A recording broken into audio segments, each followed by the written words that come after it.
اینجا بحث دیگر درباره تعظیمه للوحی، بزرگ داشت امام ابو حنیفه آیدی قرآن و سنت، نسبت قرآن و سنت چی معامله داشتن.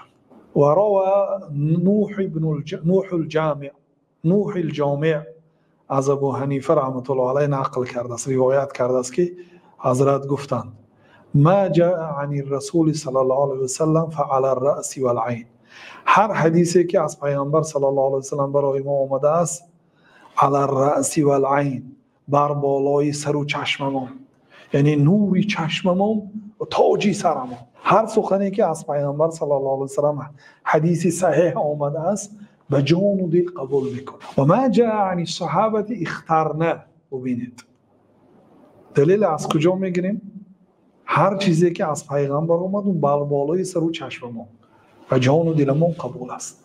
هر چیزی که از صحابه ها آمد اختیار میکنیم، اگر به هم دیگر خلاف داشته باشد، یا صحابه یک فتوای دیگر داره یا صحابه دیگر از بین اینو اختیار میکنیم. و ما کان من غیر ذلک، اما اگر از غیر صحابه ها بیاید سخن یا فتوا، فهم رجال و نحن رجال، اونها هم مرد هستند ما هم مرد هستیم، یعنی اونها هم عالم هستند ما هم عالم هستیم.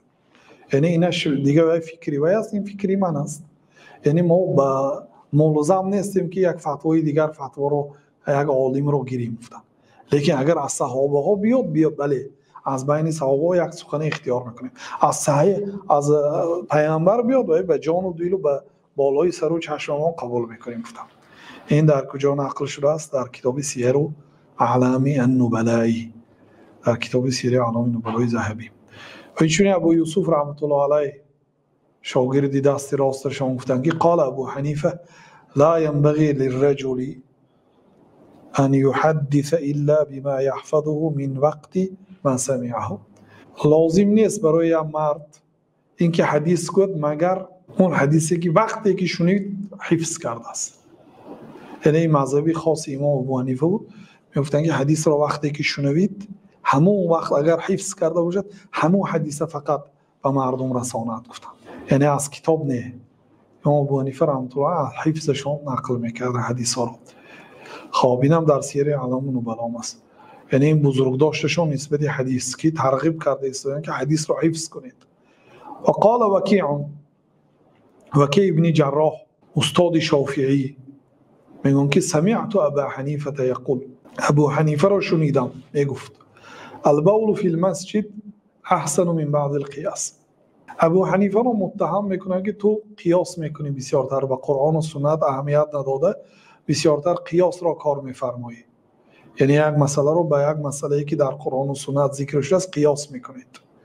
مادامی که فلان چیز حرام باشد اینم حرام است. برای چی؟ برای اینکه اینم فلان معنا رو دارد، قیاس میکنید.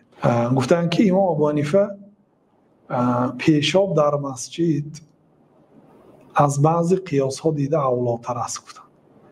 یعنی گناهی و مسجد پیشاب کردن از گناهی بعضی نوع قیاس ها سبکتر است. ببینید یعنی امام ابو حنیفه تمام چیز را قیاس نمی کردن، قیاسی درست می کردن و بهترین مردم در مسئله قیاس بودن. قیاس یکی از منبع های شریعت است. اولش قرآن است، دومش سنت است، سومینش اجماع است، چهارمینش قیاس است. قیاس یک مسئله که در قرآن نامش نآمده است، مثلا سیگارت نوش در قرآن نیست و همین نام نیست، همین به دیگر مسئله ها قیاس میکنه. شریعت چیزهای ضرر آور را حرام کرده است. هر چیزی که به انسان ضرر میکند حرام کرده است. خب سیگارت و نوش به اتفاق تمام عالمان طب به انسان ضرر دارد. خب مادامی که ضرر دارد و دیگر چیزهای ضرر آوری که در قرآن آمده است قیاس کرده حکم برآورده این حرام گفته میشد. مثلا همین قیاس است، یعنی منبع دلیل حساب میشد. لیکن اساسگذار و سرچشمه قیاس با قرآن و سنت است. از قاسم ابن معن آمده است که گفتن که ان ابا حنیفه قام لیلة یردد قوله تعالی بل الساعة موعدهم والساعة ادهى وامر ويبكي ويتضرع الى الفجر.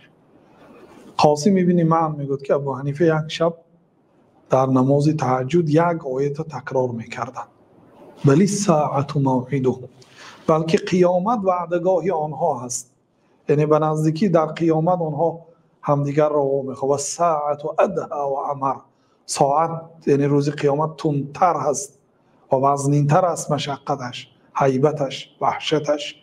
همین آیت میخوندن، تکرار میکردن در نماز، تکرار میکردن و یبکی، گریه میکردن و یتضرع، یعنی با ضراعت و خشوع تا نمازی بامداد همین آیت قرائت میکردن. سیر و علم نبله، یعنی این دلالت به اینکه به قرآن کریم اهمیتی خاصه داشتن. ابن العابدین یکی از فقهای معتمد مذهبی امام ابو حنیفه علی خصوص از متأخرین، ابن العابدین شامی میگن سال 1252 هجری از دنیا گذشته، میگن که فقط صح عنه، در حقیقت به طریق صحیح از امام ابو حنیفه ثابت شده است که انه قال، ابو حنیفه گفت که اذا صح الحدیث فهو مذهبی، اگر حدیث صحیح باشه رو مذهبی من است. این در کتاب رد المحتار حاشیه ابن عابدین آورده. ببینید برای چی در اینجا از حنفی ها نقل کردیم نه از غیر حنفی ها؟ برای اونکه شاید بعضی حنفی ها این سخنه قبول ندارد، ابو حنیفه این سخنه نگفت میگن. لیکن ببینید که ابن عابدین شامی، ولی این سخنه تفسیر و تعویلش سخنهای زیاد است، انشاءالله در دیگر مورد بیان میکنیم.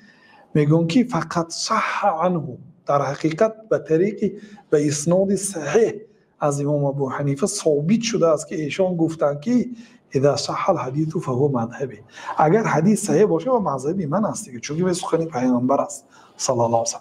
وقد حكى ذلك ابن عبد البر عن ابي حنیفه و غیره من الائمه، در حقیقت همین سخن را، اینم گپی ابن عابدین است، عیناً همین سخن را ابن عبد البر مالکی از امام ابو حنیفه، از غیر امام ابو حنیفه، از دیگر امام ها هم نقل کردن. این در رد المحتار یعنی حاشیه ابن العابدین نقل شده است. و این چنین در جای دیگر امام ابو حنیفه رحمت الله علیه گفتند که لا یحل لمن یفتی من کتبی ان یفتی حتی یعلم من عین قلت، حلال نیست برای آن آدمی که از کتابای من فتوا میدهد، یعنی از مذهب امام ابو حنیفه فتوا میدهد، برایش حلال نیست، یعنی حرام است، تا همون وقتی که یعلم من عین قلت، تا همون وقتی که همون وقت حلال بشد که این گپ من از کجا گفتم. ابو حنیفه گفته وقتی که نقل میکنید، تا مادامی که ندانید که ابو حنیفه این سخن از کجا گفت. سرچشمه علم امام ابو حنیفه هم قرآن و سنت و قول صحابه ها هست.